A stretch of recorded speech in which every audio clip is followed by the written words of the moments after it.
Assalamualaikum warahmatullahi wabarakatuh. Kembali lagi rekan-rekan sekalian, kita kali ini melanjutkan di part 2 tentang pembelajaran atau belajar tentang Microsoft Office Word ya. Kali ini saya ingin mengulas beberapa tentang Microsoft Office Word yang menjadi software pengolah kata yang sangat familiar sekali digunakan untuk menulis dokumennya. Software ini memiliki dukungan fitur menu yang cukup beragam. Beberapa fitur menu dari Microsoft Office Word meliputi ini kita sudah bahas sebelumnya ya, ada menu home, insert, page layout, refresh, mailing, review, dan end view. Kemudian kali ini saya ingin lebih memfokuskan atau membahas dari salah satu menu, yaitu yang pertama adalah menu home. Kita akan bahas di sini bahwa menu home itu gunanya untuk apa sih? Kemudian isi dari menu home ini apa juga kegunaannya dan bagaimana cara menggunakannya. Nah, rekan-rekan sekalian, langsung saja mari kita bahas ya. Di sini di menu home yang pertama ada bagian ribbon clipboard ya, atau grup clipboard. Nah, clipboard ini termasuk ribbon group yang berisi berbagai icon yang berfungsi umum untuk menyalinnya, menempel, memindah elemen, dan format painter. Nah, di sini ada cut, ada copy, ada paste, kemudian ada format painter. Di menu home di bagian grup clipboard ini paste merupakan dia memiliki fungsi untuk menempelkan teks atau objek hasil copy atau cut ke lembar kerja ya. Contoh, misal saya ketikkan di sini nama. Nah, kemudian saya blok, kemudian saya pilih copy. Nah, kemudian saya kasih spasi, kemudian saya tempel paste. Nah, maka di sini akan terduplikat ya, menjadi dua kalimat, yaitu ini nama yang tadi diketik dan ini nama yang kedua yang hasil paste atau hasil menempel dari kopian tadi. Nah, di sini juga ada menu cut ya. Saya blok lagi.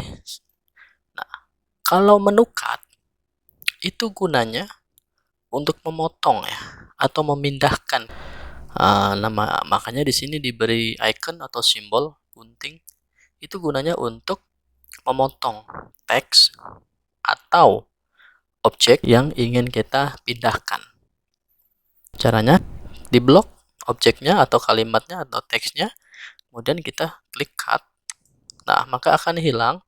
Kenapa kok hilang? Nah, karena yang namanya cut itu dia memindahkan. Nah, tinggal kita pastekan. Misalnya mau di baris kedua, kita enter. Nah, kemudian kita paste di sini. Dia akan berpindah yang tadinya di sini, kemudian pindah di bawahnya. Lantas apa bedanya dengan copy? Kalau copy itu dia menduplikat. Kalau cut itu memindahkan. Bisa dimengerti ya, cukup mudah. Oke, kita lanjut. Kemudian di bagian sini itu ada yang namanya format pointer. Format pointer ini merupakan kegunaannya menyalin format halaman untuk digunakan di halaman lain. Maksudnya seperti apa? Saya contohkan lagi. Saya ketik lagi di sini misalnya saya ketik rumah. Nah, di sini ada dua kata ya yang berbeda. Di sini ada nama-nama, di sini ada rumah, kalimat rumah. Nah, misal di bagian nama ini dia diberi warna merah ya. Sedangkan di bagian sini dia masih hitam dan biasa. Nah, kegunaan dari format pointer ini, dia mengcopy. Cuma kopinya bukan mengcopy teks atau objek, melainkan dia mengcopy format dari teks atau objek tersebut. Nah, di sini tulisannya berwarna merah. Ketika di blok, kemudian kita klik format pointer, kemudian kita pastekan di sini dengan di blok juga. Nah, otomatis si rumah ini mengikuti format yang sudah terpakai atau yang sudah digunakan pada kalimat ini, nama-nama. Nah, di sini makanya menjadi berubah merah. Nah, itu dari kegunaan format pointer. Jadi, memudahkan kita apabila ingin mengedit teks yang sudah sebelumnya sudah rapi, kemudian kita bikin lagi pada penambahan.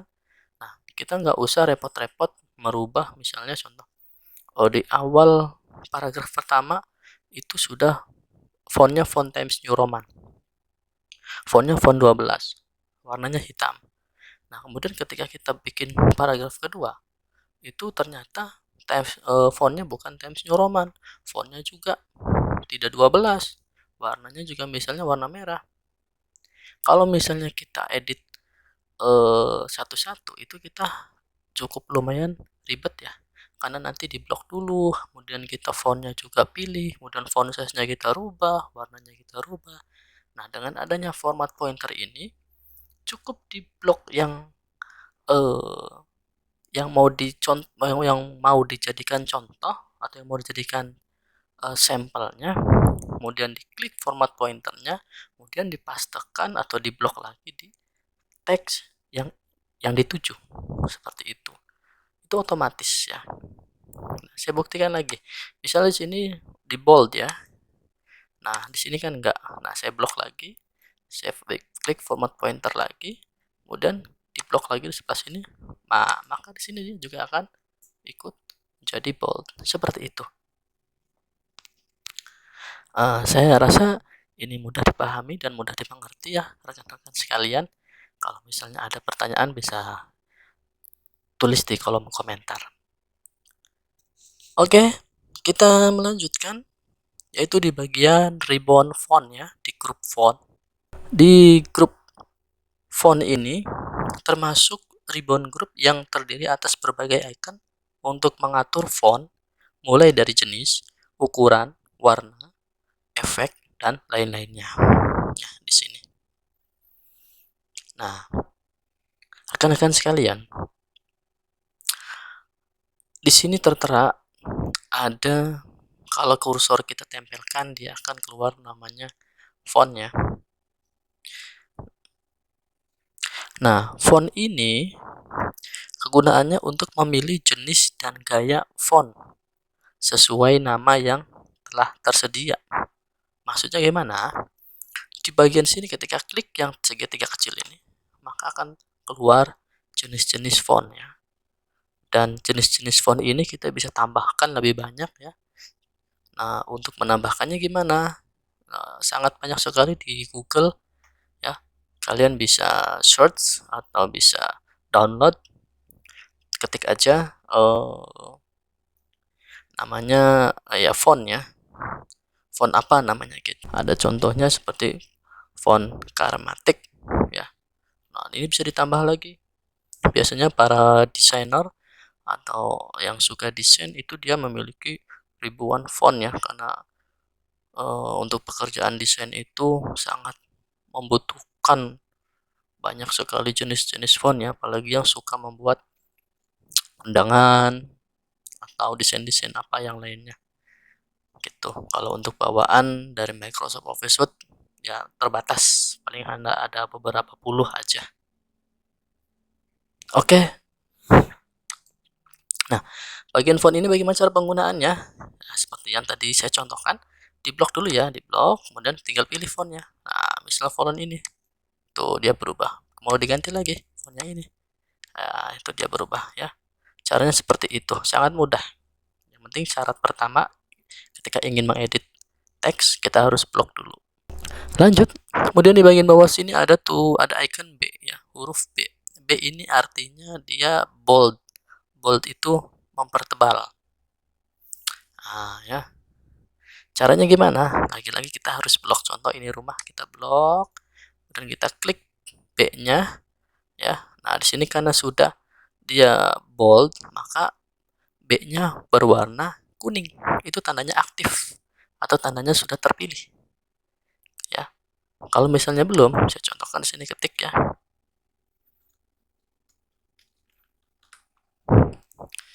Nah, ini saya blok. Nah, di sini tidak berwarna kuning. Itu artinya dia belum terpilih. Kalau misalnya kita klik, nah dia di sini berubah menjadi lebih tebal dan di sini berwarna kuning. Ini artinya si bold ini sudah terpilih untuk kata mobil. Berarti dia udah di bold seperti itu. Oke. Nah, kemudian di sampingnya ada I ya, I miring. Ini artinya italic. Nah, sesuai dengan ikonnya, si italic ini untuk memiringkannya dari teks tersebut. Saya contohkan, kita blok dulu mobil, kemudian kita klik I-nya. Nah, maka di sini berubah teksnya menjadi miring. Kemudian selanjutnya di sini ada icon U. U ini artinya underline. Underline itu untuk memberi garis bawah dari sebuah teks ya. Caranya kita blok lagi, misalnya kata mobil, udah kita klik, maka dia bergaris bawah. Nah, untuk underline ini ada pilihan lainnya. Kalau misalnya hanya langsung klik di icon U-nya, itu hanya bergariskan satu. Tapi kalau misalnya pengen lebih atau bervariasi, kalian bisa pilih yang segitiga kecil ini. Nah, kemudian di sini ada banyak jenis-jenis garisnya atau garis bawahnya. Nah, tapi syaratnya lagi-lagi harus diblok. Nah, ini kita belum diblok. Ketika diklik, dia tidak berubah karena belum diblok. Nah, syaratnya diblok dulu, baru kita pilih. Nah, sesuaikan pengennya yang mana, misalnya ini gitu. Kemudian rekan-rekan sekalian, di sebelah sini ada strike through. Ini merupakan icon untuk memberikan efek coretan pada teks. Jadi sesuai dengan icon gambarnya, di sini ada tulisan ABC, kemudian dicoret ya. Nah, ini gunanya seperti itu. Jadi apabila kita membuat kalimat, kemudian kalimat itu dikasih garis coretan ya. Nah, itu menggunakannya ini. Nah, kan ada kadangkala kita membuat seperti membuat surat perjanjian atau perubahan perjanjian yang tadinya kesepakatannya begini, kemudian ada perubahan. Nah, kan nggak mungkin yang kesepakatan yang dulunya udah disepakati kemudian langsung dihapus. Nah, biasanya menggunakan dicoret, jadi hanya menandakan bahwa ini sudah tidak berlaku, yang berlaku yang baru, seperti itu. Nah, penggunaannya dengan menggunakan icon ini. Lagi-lagi cara menggunakannya kita tinggal blok, kemudian klik aja yang ini ya. Nah, maka di sini akan tertera coretan kelihatannya. Oke, selanjutnya di bagian sini ada yang namanya superscript. Nah, superscript ini biasanya digunakan untuk perpangkatan ya, atau pembuatan rumus, atau dalam membuat soal matematika atau soal kimia. Saya contohkan begini. Misalnya di sini 3 pangkat 2. Nah, kita tulisnya 32 dulu. Nah, kemudian tinggal yang mau dirubah pangkatnya kan adalah nomor 2. Kita blok 2-nya dan kita klik yang bagian, kalau misalnya pengen pangkatnya di bagian atas kita klik ini. Kalau pengen yang 2-nya di bagian bawah kita klik sini. Selanjutnya di sini ada cengkes ya. Cengkes ini merupakan icon untuk merubah format huruf teks atau kalimat ataupun paragraf ya. Jadi biasanya dalam penulisan itu kan kita ada pilihan untuk membuat teks atau kalimat itu menjadi kapital atau menjadi kapital depannya saja atau kapital semua. Nah, di sini ketika diklik ini ada beberapa pilihan, bisa huruf depannya saja atau semuanya kecil semua atau semua kalimat itu menjadi kapital semua. Nah, kemudian atau yang ini bagian yang bawahnya hanya bagian depan katanya aja ya yang kapital. Nah, kalau yang paling bawah ini dia hanya bagian depannya itu huruf kecil, lainnya kapital. Seperti itu. Nah, ini merupakan fungsi dari Jenkins. Jadi sangat bermanfaat sekali ya ketika kita ingin merubah atau memformat kalimat teks atau sebuah paragraf ya. Seperti halnya judul, kalau judulnya bisa kan kapital semua, kita tinggal pilih yang kapital keseluruhan. Nah, ini saya contohkan caranya di blok. Kemudian pilih salah satu misalnya yang depannya saja. Kemudian kalau misalnya kecil semua berarti yang low. Kemudian ini yang kapital ya. Ini hanya yang depannya saja. Nah, kemudian yang terakhir yang paling bawah itu yang depannya kecil, nanti yang bagian sisanya semuanya kapital. Nah, ini contohnya. Oke, rekan-rekan sekalian, bisa dipahami ya dan mudah dimengerti. Oke, selanjutnya di sini bagian teks high color ya. Nah, bagian teks high color ini merupakan untuk pemberi tanda ketika kita membuat sebuah dokumen ya. Nah, penanda yang seperti apa? Biasanya kita kalau dalam membaca buku, ketika ada hal yang penting kita memberikan tanda stabilo atau warna apapun yang di bagian paragraf tersebut. Nah, di sini juga ada di Microsoft Office Word ya. Caranya di blok, kemudian pilih text high color pada bagian segitiga kecil dan pilih warna. Nah, di sini ada berbagai warna. Nah, misalnya saya pilih warna kuning. Nah, maka dia akan ada background warna kuning. Nah, kemudian di bagian no color ini untuk menghilangkan ya dari si warna yang sudah kita pilih tadi. Nah, itu hilang, dia kembali ke awal. Nah, kemudian misalnya saya pilih lagi yang warna hijau, maka backgroundnya warna hijau pada tulisan tersebut. Seperti itu. Nah, rekan-rekan sekalian, ini pada bagian yang di pojok ini merupakan font color ya. Nah, bisa dimengerti ya untuk yang text high color. Nah, di ini font color ini yang pojok dia pemberi warna pada teks ya atau paragraf. Jadi bukan di backgroundnya tapi di kalimatnya. Nah, misalnya warna biru, maka dia akan berubah menjadi warna biru. Tuh ya. Nah, jadi sangat mudah dan sangat simple dalam menggunakan Microsoft Office Word ini. Jadi bagi rekan-rekan semua yang sedang belajar, semoga ini bisa dipahami. Bagi yang belum paham atau yang kurang jelas bisa tanyakan di kolom komentar. Nah, kemudian di bagian sini ini merupakan font size-nya. Di awal tadi saya salah menyebutkan yaitu tentang fontnya saja. Kalau ini adalah yang font size ya, kalau font itu yang sebelahnya. Nah, font size ini merupakan untuk berubah ukuran ya, ukuran dari kalimat atau paragraf ya. Tinggal di blok, kemudian dipilih hurufnya, angkanya.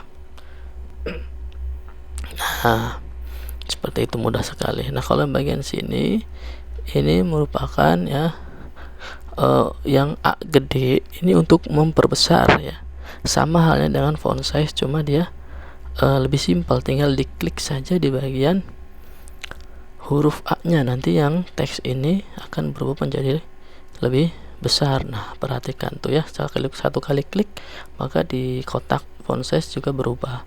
Nah, kalau yang A kecil ini untuk mengecilkan, kebalikan dari yang A besar ini ya. Yang A kecil ini namanya stringnya. Seperti itu ya. Nah, jadi tinggal klik-klik saja ketika ingin membesarkan suatu kalimat atau kata ataupun paragraf, itu tinggal diklik ya, A besarnya, icon A besar ini ya. Kemudian atau juga yang A kecil ini untuk mengecilkan. Nah, kemudian bagian pojok sebelah sini ini merupakan fitur untuk pembersih ya, atau penghilang formatting ya. Formatting seperti apa? Kayak misalnya ada warna, kemudian ada bold, kemudian ada pemilihan font ya. Nah, font size juga ketika di clear maka semuanya akan kembali ke awal. Nah, kenapa ini kok yang warna hijau kok masih ada? Nah, ini untuk menghilangkannya kita harus ke text highlight color. Nah, di situ pilih yang no color, maka akan hilang. Seperti itu penggunaannya ya. Karena kan semoga video kali ini bisa dimahami dan dimengerti. Saya akhiri, terima kasih. Jangan lupa dukung kami dengan subscribe, like, share, dan komen ya. Terima kasih. Saya akhiri. Assalamualaikum warahmatullahi wabarakatuh. Kita bertemu kembali di video pembelajaran Microsoft Office Word di bagian 3. Terima kasih. See you.